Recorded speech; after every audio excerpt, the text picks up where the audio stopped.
Do you find yourself up at night worried about what foreign policy elites think of President Trump? And do you really care if Angela Merkel doesn't like Trump or any of his policies? I didn't think so.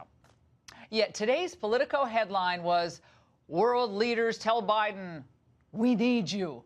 The Hill picked up where Politico left off, adding, "Global leaders nudging Biden to enter 2020 race." My first thought about this was, wait a second, why are we celebrating foreign countries meddling in U.S. elections? I thought foreign powers using influence to affect our vote, choose our candidates, was a bad thing.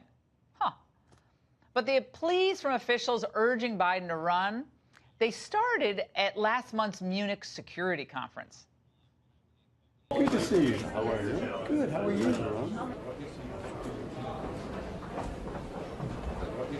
Do you have a card? Yes, sir. You can get me through. I don't have a card.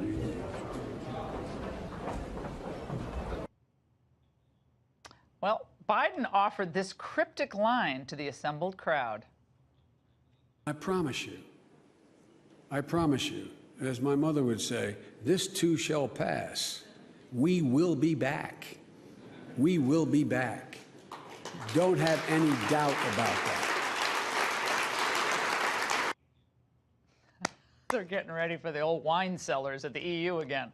Well, Biden has long passed himself off as a foreign policy maven and expert. And I guess compared to Cory Booker and like Gillibrand and Beto, at least he does have some experience in international relations. The only problem is he served 8 years in an administration that was marked by one foreign policy failure after another. And this was summed up really well in a piece from Foreign Policy with this title, "Joe Biden's Foreign Policy Fantasy." You see, at the end of 2016, Biden had just written a piece in Foreign Affairs claiming, "We are stronger and more secure today than when President Barack Obama and I took office in January 2009, he said immodestly. Well, horse hockey, it's a total delusion. Let's just do a quick review, shall we? Number one, Biden's support for the hideous Iran deal. If we can take the nuclear bomb off the table, it's better dealing with those bad guys than if we're dealing with the bad guys and the nuclear bombs on the table. This is a good deal for first and foremost for the United States. It's a good deal for the world, the region, and it's a good deal for Israel. Who thought this could represent a nuclear weapon? Well, it was a horrible deal, of course, but one that Europe loved because countries like France wanted to keep making money doing business with the mullahs. It was shameful. And let's not forget the pallets of cash, $400 million, that was also sent to Iran in the dead of night. Number two failure, the rise of ISIS under Obama and Biden, as Uncle Joe defended, believe it or not, Obama's arming of those Syrian rebels.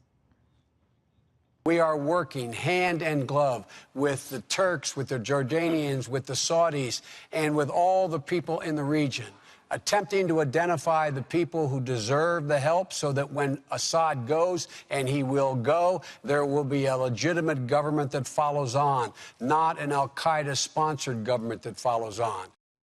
One problem. The weapons were actually going to Islamic jihadists. Gold star, Joe.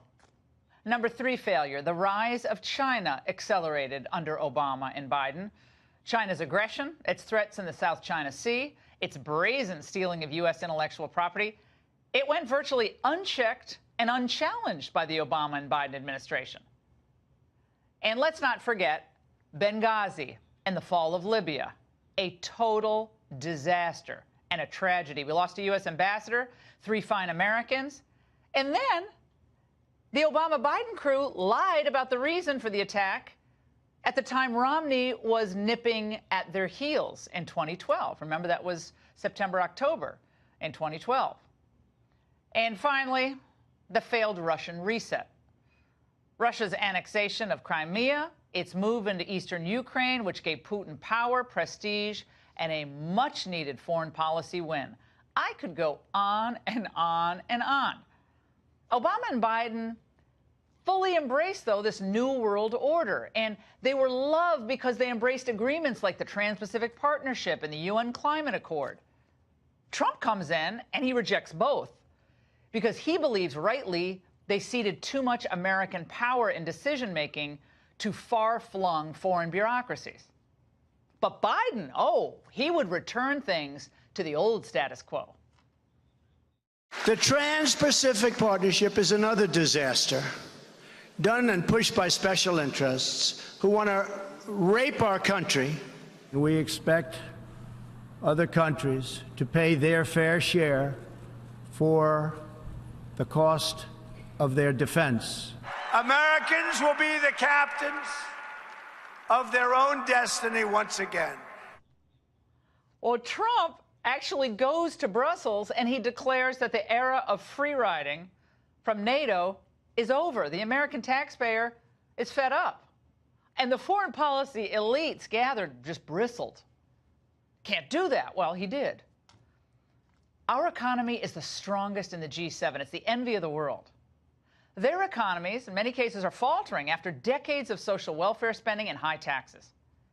So, of course, the old Euro elites, they want to return to the old status quo when they had all the power. None of those populists were challenging them.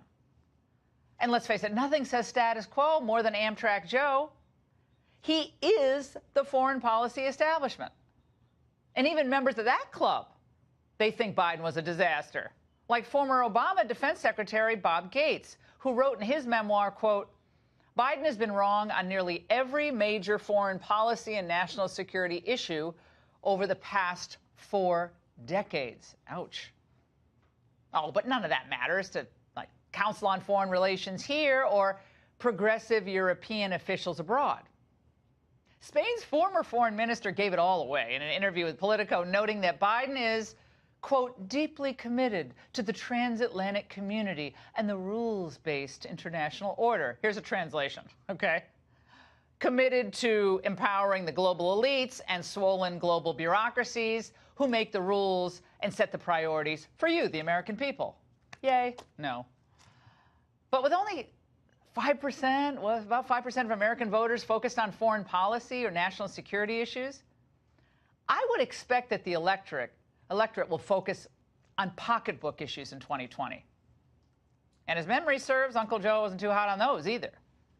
And that's the angle.